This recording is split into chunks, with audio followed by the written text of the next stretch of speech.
Bueno, mis hermanos, hoy terminamos con la armadura de Dios.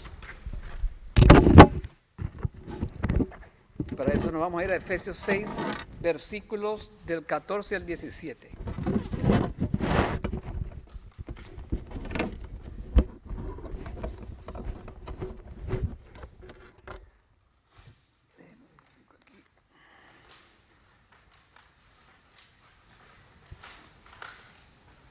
Asegurándome que no vaya a salir una alarma aquí. Ok, estamos bien. Efesios 6 del 14 al 17.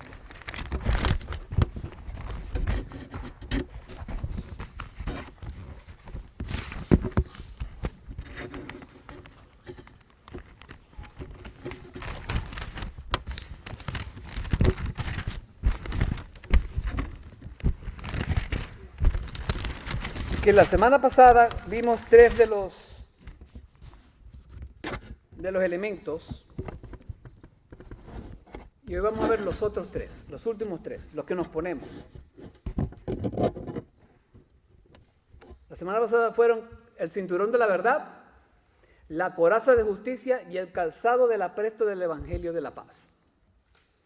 Dijimos que el cinturón de la verdad era un símbolo de tener una buena actitud para estar preparados para las batallas espirituales en las cuales estamos involucrados día tras día. Día tras día nosotros tenemos una batalla espiritual, gústele o no le guste. Dijimos que la coraza de justicia era pieza de la armadura que cubría al soldado desde los hombros hasta los muslos y que protegía el corazón, que según los hebreos tenía que ver con las emociones. En otras palabras, la coraza de justicia protegía tanto las emociones como el corazón del soldado en contra de los ataques del enemigo. Discutimos aquí también que la justicia referida aquí tenía que ver con la justicia imputada de Cristo que Pablo explica en 2 Corintios 5:21, que dice que al que no conoció pecado, por nosotros lo hizo pecado, para que en él fuéramos hechos justicia de Dios. Amén. Y finalmente vimos el calzado del apresto del evangelio, que era lo que le daba estabilidad al soldado y que representaba el predicar el evangelio a toda criatura. Entonces, estos primeros tres elementos los relacionamos con tres mandatos. Era cíñete con el cinturón de la verdad, vístete con la coraza de justicia y cálzate los zapatos del apresto del evangelio. Ahora, vamos a ver los tres últimos. El cuarto es, tomad el escudo de la fe. Si se van al versículo 16, dice Pablo, en todo, tomando el escudo de la fe con el que podéis apagar todos los dardos encendidos del maligno. Esa palabra en todo significa que además de estos tres elementos que ya yo te hablé, te voy a dar tres más. Y nos tenemos que poner todo el armamento, no solo uno solo, sino todo. Amén. Entonces tomad el escudo de la fe. El soldado romano usaba dos tipos de escudo. Uno que era cuando combate de uno a uno y otro que era uno alto, que medía 2 medios de ancho y 4 medios de alto. Ahí el apóstol está hablando de los dardos del maligno.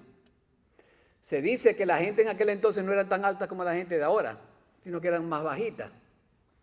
Entonces, 4 y medio de alto eran suficientes para ellos. Y además, si eran más altos, pues se encorvaban un poquito y así los dardos le llegaban al escudo.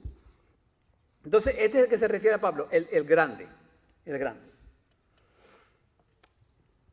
Los arqueólogos me dicen que estos dardos en la guerra antigua tenían la punta de algún tipo de combustible, se les prendía fuego y por lo que no solo tenían el poder de herir, sino también de quemar al soldado. ¿Ok? Muy interesante eso. Ahora, sabemos por qué el soldado se tenía que proteger con ese escudo. Fíjense, era como una tabla de madera bien grande, de 2 y media de ancho, ya les dije, y 4 y media de alto. Estaba recubierta de metal por fuera y a veces incluso de cuero. ¿Ok? Además, era muy gruesa, de modo que al disparar las flechas incendiarias impactaban en el metal y se desviaban. ¿Ok? El cuero se engrasaba o se trataba de tal manera que al impactar el dardo o la flecha incendiaria en el escudo, se extinguía por completo. O sea, era un escudo extremadamente importante para el soldado. Amén. Entonces, el término fe aquí significa creer en Dios.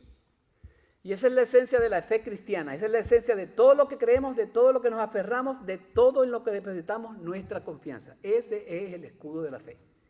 Nuestra confianza en Cristo.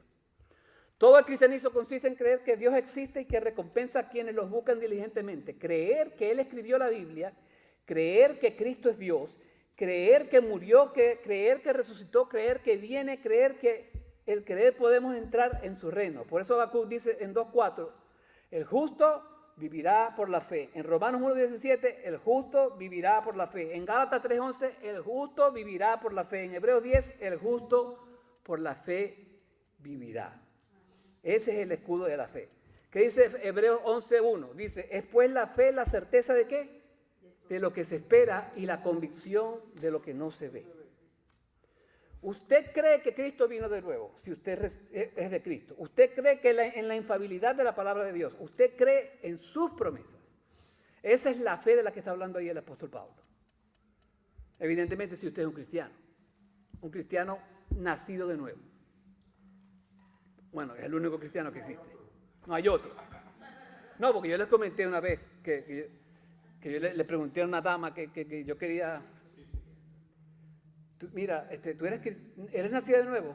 No, yo solo soy cristiana, yo no soy nacida de nuevo. No era cristiana. ¿Amén? Por eso, como dice Víctor, solamente hay un solo tipo de cristiano, el nacido de nuevo. ¿Amén? Ok. Aleluya. Entonces, no solo eso, sino que usted está convencido de algo que físicamente no puede ver, porque eso es lo que dice la fe. Es pues la fe, la certeza de lo que se espera y la convicción de lo que no se ve. ¿Ok? ¿Usted cree que Jesús fue crucificado, muerto y sepultado y resucitado al tercer día entre los muertos y ahora está sentado a la derecha de Dios Padre? ¿Usted lo cree o no lo cree? Amén. Él lo escogió para salvación y usted lo recibió como Señor y Salvador de su vida por fe. Porque ¿qué dijo el capítulo 2 de Efesios? Porque por gracia habéis sido salvos por medio de la fe, y esto no de vosotros, sino que es don de Dios, no por obras para que nadie se gloríe. ¿Amén? Ahora, esta es la fe que se necesita para apagar todos los dardos encendidos del maligno. Esa es la fe que usted necesita. Como dijimos anteriormente, este escudo que cubría todo el cuerpo era engrasado o mojado con la finalidad de que esos dardos se apagaran y se desviaran del cuerpo del soldado. ¿Qué tipos de dardos eran estos? Bueno, evidentemente, Satanás siempre va a atacar tu mente, primero apuntando hacia tu cabeza. Esa era una de las cosas primordiales que el escudo hacía. Pero ¿qué pasaba si pasaba por encima del escudo y te quería tirar en la cabeza? Eso vamos a hablar más adelante. El yelmo de la salvación te protegía la cabeza. Amén. Aleluya. Estos dardos vienen de diferentes tipos, porque estamos hablando de una batalla espiritual, ¿verdad? Entonces estos dardos pueden venir en forma de lujuria, pueden venir en forma de orgullo, de venganza, de ira, de enojo, y todas aquellas malas cosas que Satanás puede hacer. Esos son los dardos del maligno. Hay veces que Satanás se disfraza el pecado, escuche esto, como si fuera algo bueno. Una vez escuché una historia donde un cristiano estaba considerando servir de mula para que le pagaran y pudiera tomar en cuenta y pudiera mantener a su familia. Entonces yo me hago una pregunta, ¿tenemos que llegar a ese punto? ¿No hay otras opciones que hacer para usted mantener a su familia? Sí las hay, ¿verdad que sí? Claro que sí. Gloria a Dios. Entonces yo creo que a veces utilizamos el pecado como excusa para lograr algo noble. Pero se nos olvida que Dios odia el pecado y Satanás es un experto para hacerte creer que lo que estás haciendo está bien y estás cumpliendo un verdadero propósito. Él es un experto en eso. El escudo de la fe es el primer nivel de defensa. Si por alguna casualidad, como ya le dije, las flechas del enemigo sobrepasan ese escudo, entonces vas a tener el yelmo de la salvación. Vamos a hablar de eso más tarde. Aleluya. Matthew Henry dice lo siguiente sobre estos versículos. De los versículos del 1 al 3 de Hebreos. Dice, la fe siempre ha sido la marca de los siervos de Dios. ¿Estamos de acuerdo? desde el principio del mundo, donde el Espíritu regenerador de Dios establece este principio, se recibirá la verdad sobre la justificación por los sufrimientos y los méritos de Cristo. Y lo mismo que es objeto de nuestra esperanza, es objeto de nuestra fe. Es una firme convicción y expectativa de que Dios cumplirá todo lo que nos ha prometido en Cristo. Esta convicción permite que el alma disfrutar de esas cosas ahora. Tremendo comentario de Matthew Henry. Entonces,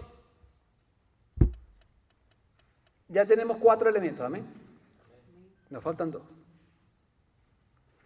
El que sigue es el yelmo de la salvación. Si lo ve ahí en el 17a, dice, y el yelmo de la salvación, y nos dice ahí mismito que es la espada del Espíritu, que es la palabra de Dios. Más claro no puede estar. El yelmo de la salvación es la palabra de Dios. Protege nuestro cerebro, porque sin cerebro no podemos vivir, ¿verdad que no? Todavía no han hecho cerebros plásticos o trasplante de cerebro, que yo sepa. Entonces el cerebro es vital. Ahora, ¿usted cree que el enemigo tiene ganas de atacar a nosotros? Muchísimas ganas. ¿Usted cree que puede infectar nuestras mentes con mentiras? Por supuesto que sí, con engaños, con ansiedad, con dudas, con desánimo, con depresión y cualquier otra cosa que se le ocurra para afectar nuestro servicio a Dios. ¿Sí o no? Yo se lo he dicho muchas veces, a veces cuando tengo que predicar, a veces me siento de lo peor y yo sé que es mi enfermedad, pero yo creo que Satanás la pone peor, porque no quiere que yo predique. Bueno, nunca, pues no quiere que predique nunca. Él sabe que todas estas cosas potencialmente podrían ser perjudiciales para la obra de Dios que nos ha asignado y por eso se esfuerza tanto por entrar en nuestras mentes. El Señor diseñó este elemento de la armadura para ayudarnos a protegernos de esos ataques. Porque eso es lo primero que el ataque es la mente. Si Él gana aquí, perdemos todo aquí. Mire, hay un comentarista que se llama James Boyce. Él dice lo siguiente del casco. El casco tenía una banda para proteger la frente y placas para las mejillas, y se extendía hacia abajo por la espalda para proteger el cuello. Cuando se ajustaba el casco, dejaba al descubierto poco más que los ojos y la nariz, y la boca. Los cascos de metal, debido a su peso, estaban forrados con esponja o con fieltro. Prácticamente las únicas armas que podían penetrar un casco de metal eran los martillos o las hachas. Eso era lo único que podía penetrar eso. Por eso que los enemigos cuando montaban caballos y utilizaban espadas, esas espadas medían como 5 pies. Y si le daban a ese soldado a una velocidad bien rápida, el soldado caía para abajo. Imagínense eso. Por eso que si uno tenía ese casco, muerte segura, muerte segura. Amén. Aleluya. Ok. Entonces, Pablo llama a este casco el yelmo de la salvación. Aquí nos tenemos que hacer varias preguntas. ¿Tiene que ver esto con nuestra salvación? No. Porque él está hablando a cristianos. O sea, Pablo le va a decir a usted, ponte en la batalla y después te vas a convertir. No tiene sentido. Porque él está hablando a cristianos. Y por lo tanto su salvación ya ha ocurrido. Eso lo vimos en el capítulo 2. Ese es el aspecto pasado de la salvación, o sea, nuestra justificación. ¿Tiene que ver con la santificación? Ese es el aspecto de la salvación que tiene que ver con el presente. En el pasado fuimos salvados de la penalidad del pecado. Ahora, en el presente, estamos siendo salvados del poder del pecado. El pecado ya no tiene dominio sobre nosotros o no tiene poder para reinar sobre nosotros. ¿Por qué? Porque dice la palabra que Él es fiel y justo para limpiarnos de todo pecado. Amén. Romanos 8:1 dice que no hay ninguna condenación para los que están en Cristo Jesús. ¿Por qué? Nos da 2 razones allí. Porque la ley del Espíritu de vida en Cristo, Jesús me ha librado de la ley del pecado y de la muerte. Nos dice Romanos 8:2. Y Romanos 8:3 nos dice, porque lo que era imposible para la ley, Por cuanto era débil por la carne, Dios, enviando a su Hijo en semejanza de carne del pecado, y a causa del pecado, condenó al pecado en la carne, nos dice Romanos 8:3. Amén. Entonces, no hay ninguna condenación para los que están en Cristo. ¿Por qué? Por esas dos razones. Romanos 8:2 y Romanos 8:3. El Señor nos sigue purificando día tras día. John MacArthur lo pone prácticamente de esta manera. Él dice: el Señor te baña una vez en tu vida y luego el resto de tu vida solo te lavas los pies. El Señor te baña, por decirlo así, en la salvación y limpia tus pies día tras día. Cuando usted fue salvo, que fue el pasado, usted fue justificado. Ahora usted está siendo santificado. Amén. Cuando tú te ensucias los pies en esta vida o pecas, el Señor te limpia según 1 de Juan 1:9. Si confesamos nuestros pecados, Él es fiel y justo para perdonar nuestros pecados y limpiarnos de toda maldad. ¿Sí o no? O los cristianos no pecamos.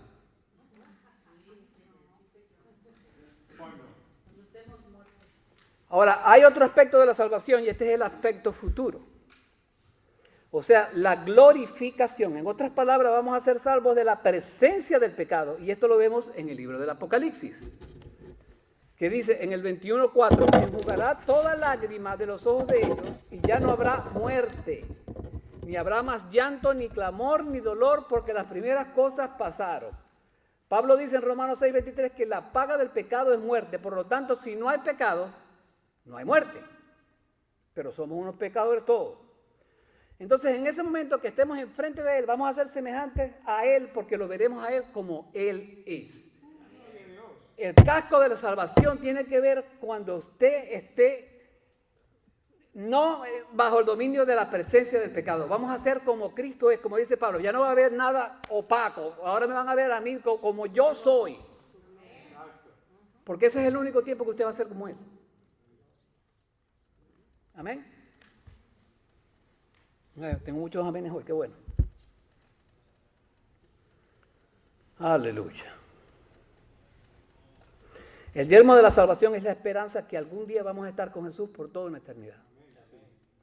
El yelmo de la salvación es tener la confianza de que algún día todas nuestras batallas espirituales van a terminar. Porque en el cielo hay lágrimas, pero de gozo. Y esta esperanza es lo que va a permitir que nos enfoquemos tanto que no nos enfoquemos tanto en nuestras tribulaciones como cuando sucedan.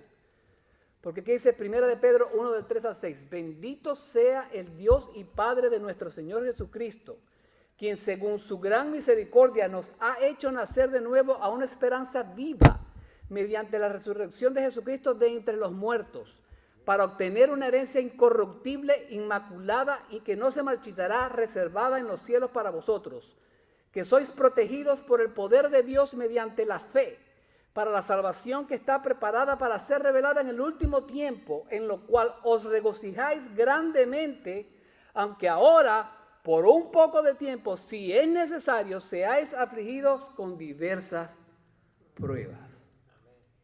Cuando nosotros pasamos por diversas pruebas, el Señor nos dice, mira, acuérdate que va a haber un momento en que ya eso no va a pasar y tú vas a estar conmigo por toda la eternidad. Cristo, eso es lo que nosotros tenemos que pensar cuando pasamos por la tribulación, hermano. Y eso es lo más difícil. Pero Cristo nos dice, mira hacia el futuro. Pablo lo dice en una de sus epístolas, que dice, prosigo al blanco. Prosigo, ese es el blanco. Ese es el blanco. Usted nunca va a ser perfecto en esta vida, hermano. Va a ser perfecto con Él allá arriba. Amén. Aleluya. Y el último, y es el que me gusta más. Me gusta más porque tiene que ver con la palabra de Dios. Es tomad, dice Pablo, la espada del Espíritu. Y Pablo aquí no quiere caminar en círculos, sino simplemente nos dice derecho que la espada del Espíritu es la palabra de Dios. Amén. La espada del Espíritu es la palabra de Dios. La palabra griega para espada aquí es la palabra makaida. Se trataba de una especie de espada parecida a una daga de unos 12 o 18 pies de largo. ¿Ok? De 12 a 18, perdón. Esta arma era definitivamente letal en manos de un soldado hábil. Si bien esta espada era el único elemento defensivo de la armadura, también podía usarse ofensivamente, protegiendo al soldado de un posible golpe mortal. ¿Okay? Mire, y cuando estaba estudiando esto, no pude evitar el pensar cuando Jesús estuvo en el desierto, en el capítulo 4 de Mateo, cuando Satanás lo estaba zarandeando. Fíjese, en cada ocasión Jesús utilizó la expresión, está escrito. Y eso es exactamente lo que debemos hacer cuando Satanás intenta atacarnos y nos tienta a nosotros. Satanás, escrito está. Ahora vamos a ver lo que hizo Jesús en Mateo 4:4.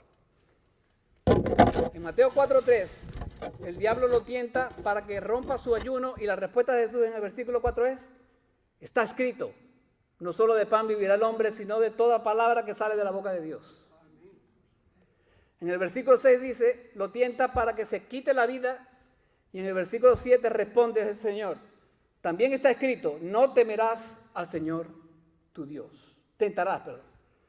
Y finalmente en el versículo 9 dice, Satanás lo tienta con riquezas y poder a cambio de adorarle, y Jesús le da su golpe final en el versículo 10, dice, vete Satanás, porque escrito está, al Señor tu Dios adorarás y solo a Él servirás.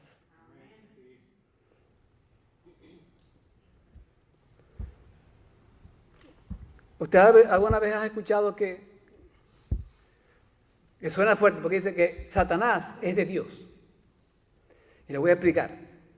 Satanás no puede hacer nada sin que Dios le dé permiso.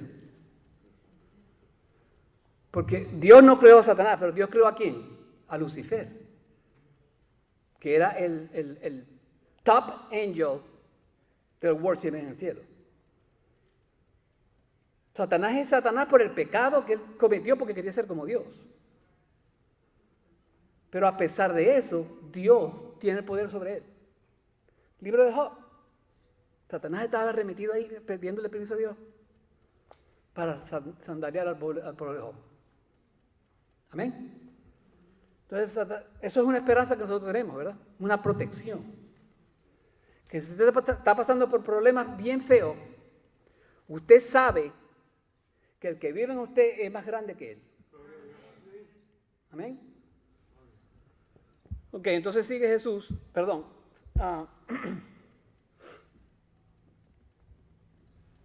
Nuestro Señor entonces reprendió 3 veces a Satanás con la palabra de Dios, eficazmente. Jesús era un hábil manejador de la espada del Espíritu, ¿sí o no? Que era la palabra. Fíjense en lo que hizo Satanás en el versículo 11, después que Jesús se defendió con las Escrituras. ¿Qué hizo Satanás? La palabra dice, entonces el diablo lo dejó y he aquí, vinieron ángeles y le servían. Satanás no pudo más. Satanás no pudo más. ¿No creen que Jesús es el ejemplo perfecto para nosotros, ayudarnos a saber cómo usar la palabra de Dios? ¿Sí o no? Eso es exactamente lo que debemos hacer, mi hermano, cuando surgen tentaciones. No solo en las tentaciones, sino en cualquier asunto de la vida que exija la poderosa afirmación, escrito está. La palabra es su arma, mi hermano. La palabra es su arma. Y como la palabra es nuestra arma, cuando estamos ansiosos podemos decir, escrito está, en medio de mi ansiedad tu consuelo llena mi alma. Salmo 94, 19. Cuando nos sentimos solos decimos, escrito está, aunque mi padre y mi madre me dejaran con todo, Jehová me recogerá. Amén. Salmo 27, 10. Cuando tenemos miedo decimos, escrito está, yo temeré mal, no ningún mal, porque tú estás conmigo. Salmo 23, 6. La palabra de Dios es muy útil y poderosa para cada situación de la vida y nuestro conocimiento y aplicación de la palabra es nuestra mejor opción. Eso es lo que Jesús nos enseñó en ese desierto. ¿Sí o no? ¿No crees que es buena idea estar preparados con la palabra de Dios cuando atravesamos nuestro propio desierto? Sin duda lo es. El Señor también usa su palabra para convencernos. ¿Qué dice Hebreos 4:12? Porque la palabra de Dios es viva y eficaz, más cortante que cualquier espada de 2 filos, penetra hasta partir el alma y el espíritu, las coyunturas y los tuétanos, y discierne los pensamientos y las intenciones del corazón. Esa es la palabra de Dios. Aleluya. Mira, alguna vez usted no ha leído la Biblia y usted dice, wow, ese pasaje me tocó. Alguna vez no ha leído la Biblia y dice, Señor, hice mal, le tengo que pedir perdón a ese hermano. ¿No le ha pasado eso en la Biblia, hermano? Si no le ha pasado, usted tiene que leer y leer y estudiar hasta que le pase. Porque si la Biblia no le hace nada a usted, ese corazón está cicatrizado. Amén. La palabra penetra tu alma. Te hiere tan fuerte que a veces duele, pero trae sanidad a lo más profundo de tu ser, porque a veces duele. Cuando el Señor nos reprende, eso duele. Ahora mire, Pablo la llama la espada del Espíritu. ¿Por qué el del Espíritu? Porque el Espíritu Santo inspiró a hombres escogidos por Dios para escribir toda la Biblia. Veamos 2 Timoteo 3, del 16 al 17, ¿qué dice? Usted se lo sabe. Toda la Escritura es inspirada por Dios y útil para enseñar, para reprender, para corregir y para instruir en justicia, a fin de que el hombre de Dios sea perfecto, equipado para toda buena obra. Ahí termina el versículo. Ahora mire todo lo que hace la palabra. Te enseña, te reprende, te corrige y te capacita. ¿Está bueno eso o está malo? Bueno. Como dice un amigo mío que es panadero allá en Venezuela, él dice, ¿malo? No. No es malo, es bueno. Ahora, ¿con qué propósito hace esto la palabra? Para que tú, hombre o mujer de Dios, estés completo y capacitado para toda buena obra. ¿No te parece que eso es suficientemente provechoso para ti? ¿Sí o no? Yo creo que sí. La palabra de Dios puede transformar tu vida por completo, puede capacitarte para la obra que Dios ya tiene planeada para ti. Amén. Mira, hermano, a mí me sorprende muchos cristianos leen la Biblia como si estuvieran chequeando una lista. Ya, el Señor me perdona, ya la leí ya. Y a veces caemos en ese error, hermano. Hermano, métase en la Biblia hasta que el Señor le diga algo. Hasta que Dios le diga algo. Mira, yo a veces no creo que los pastores no tienen su dry season, su sequedad. A veces yo me siento que estoy leyendo la Biblia mecánicamente. Y digo, Señor, ayúdame, porque esto no... A veces cuando estoy escribiendo un mensaje, Señor, aquí no me sale nada. Ayúdame. Y de ahí no me salgo hasta que me dé algo. Amén. Mire, el cristiano debiera hacer todo lo contrario a todo eso. ¿Por qué? Porque David nos dice en el Salmo 119, 103, dice, cuán dulces son a mi paladar tus palabras, más que la miel a mi boca. La palabra de Dios es deliciosa, hermano. ¿Está de acuerdo conmigo? Sé que a veces puede no tener un sabor tan delicioso, especialmente cuando nos reprende. Pero al final hay resultados deliciosos porque cumple su propósito y no hay nada mejor que estar en el centro mismo de la voluntad de Dios. Y llegamos a ese centro cuando escuchamos lo que Él dice en su palabra y lo ponemos en práctica. ¿Sabe eso? ¿Sabía eso? Mire, yo quiero terminar con un pensamiento de David Platt. ¿Saben quién es él? Es un pastor bien joven y tiene una iglesia grandísima. Él dice lo siguiente. Si queremos conocer la gloria de Dios, experimentar su belleza y ser usados por Él, debemos vivir en la palabra de Dios. Te lo digo otra vez. Si queremos conocer la gloria de Dios, experimentar su belleza y ser usados por Él, debemos vivir en la palabra de Dios. Debemos hacer eso, hermano. Vamos a orar. Padre Celestial, en el nombre de tu Hijo Jesús te doy las gracias, Señor, porque tu palabra es magnífica. Tu palabra es perfecta, dulce como la miel, Señor. Es una espada que atraviesa nuestros corazones y nuestras almas hasta más no poder, Señor. Tu palabra tiene poder, Padre. Ayúdanos, Señor, a entender este concepto de la armadura de Dios, Señor, y a ponerlo en práctica, Padre. Y a ponérnoslo y que nunca nos los quitemos, Señor, sino que más bien los dejemos puestos, porque el maligno anda como un león rugiente buscando a quien devorar. Ayúdanos, Señor, a caminar en tu palabra día tras día, Señor. Convéncenos de pecado y de juicio, Señor. Ayúdanos a practicarla más y más. Gracias, Señor, en el nombre de tu Hijo Jesús. Amén y amén.